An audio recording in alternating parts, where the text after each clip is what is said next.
Hello everybody and welcome back to another EP video. Today we are going to discuss the impact of mail-in voting on the 2020 election from a statistical perspective. We may have seen it coming, but now we know for sure. The coronavirus pandemic made the 2020 election look different from any other election in recent memory. Due to the massive expansion of mail voting, a staggering number of Americans cast their ballots before Election Day. And due to then-President Donald Trump's false claims that mail voting would lead to election fraud, a huge partisan gap emerged between ballots cast by mail and ballots cast on Election Day. Now, first of all, the share of voters casting mail ballots far exceeded that of any other recent national election, and the share of voters who reported going to a polling place on Election Day dropped to its lowest point in at least 30 years. According to preliminary findings from the 2020 survey on the performance of American elections, which is a poll of 18,000 registered voters run by MIT, found that 46% of 2020 voters voted by mail or absentee, up from 21% in 2016, which at the time was considered very high.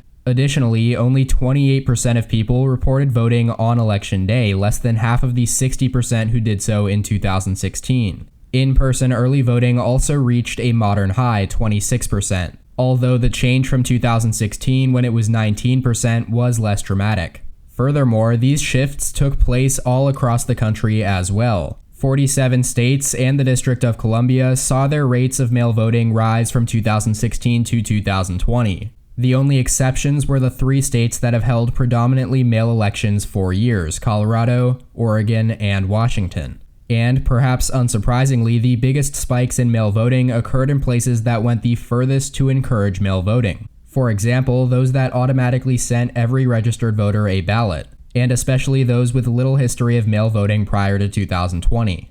These include New Jersey, where only 7% of voters voted by mail in 2016, but 86% did so in 2020. Also, the District of Columbia, 12% in 2016 versus 70% in 2020. And finally, the state of Vermont, 17% in 2016 versus 72% in 2020. By contrast, the 5 states that clung to the requirement that voters provide a non-pandemic related excuse in order to vote by mail, Indiana, Louisiana, Mississippi, Tennessee, and Texas, saw some of the smallest increases. One example of this is that Texas's rate of mail voting in 2020 was only 11%, barely changed from 7% in 2016, and the state of Mississippi's was only 10%, just a tad higher than the 4% in 2016. Moving on, the week of the election already gave us a vivid illustration of how blue absentee votes were and how red Election Day votes were. You will recall that initial results from the states that counted absentee votes first, such as North Carolina, were positive for President Biden.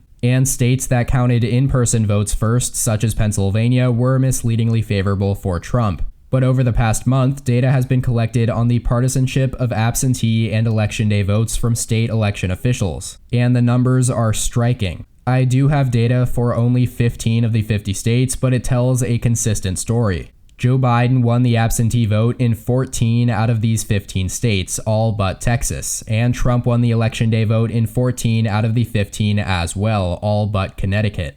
Indeed, Trump won the in-person vote even in deep blue states like Hawaii by 71% to 27%. He even won the Election Day vote in Biden's home state of Delaware, though it was extremely close there, 49.25% for Trump versus 49.19% for Biden. Conversely, however, Biden won the absentee vote in reliably red states like Arkansas, 61% to 37%, and South Carolina, 60% to 39%.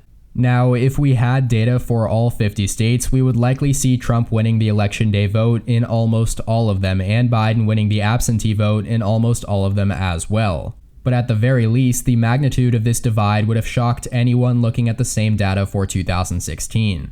Of these 15 states, 11 also broke down the results of the 2016 presidential election by voting method. And although absentee votes in 2016 were consistently more Democratic than Election Day votes, just as in 2020, the average gap between them was a lot smaller than in 2020, just 14 points in 2016 compared with 65 points in 2020. Put another way, in 2016, several states had negligible differences between absentee and election day votes, but in 2020, even the smallest differences were gaping dissimilarities. For example, in Alaska, where in 2016 Trump won absentee votes by 15 points and election day votes by 17, absentee votes in 2020 were Biden plus 19 and election day votes were Trump plus 36. And in Georgia, where in 2016 Trump won absentee votes by 2 points and election day votes by 6, absentees in 2020 were Biden plus 30 and election day votes were Trump plus 23. So it's really not hard to see why Trump then, in his desperation to hold on to power,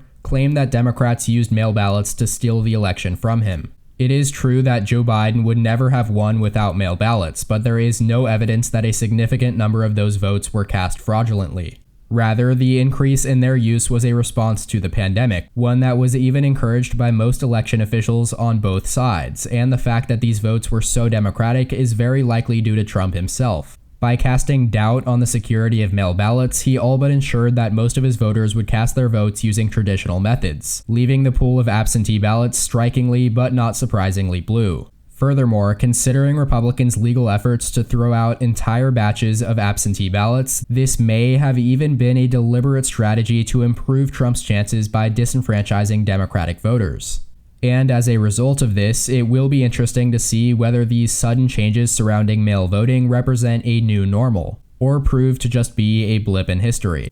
Currently, some states are thinking about making their expansions of vote by mail permanent, while other states have shown little interest and some are even considering bills to restrict absentee voting. But given that mail voting can make campaign operatives' lives easier, we might expect more Republicans to embrace it now that Trump is no longer president. But then again, that may depend on how much influence he has in the GOP going forward.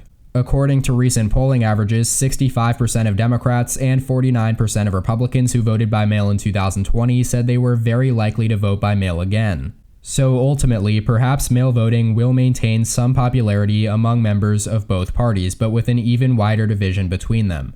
That is all for today's video. I hope you all enjoyed. Please make sure to follow EP Official on all of my social medias linked in the description down below. Also, make sure to comment your thoughts and opinions in the comment section, and please hit the like button if you liked the video as well. Subscribe if you haven't already. Thank you all so much for watching. Check out more content from my channel here, and as always, tune in next time. EP out.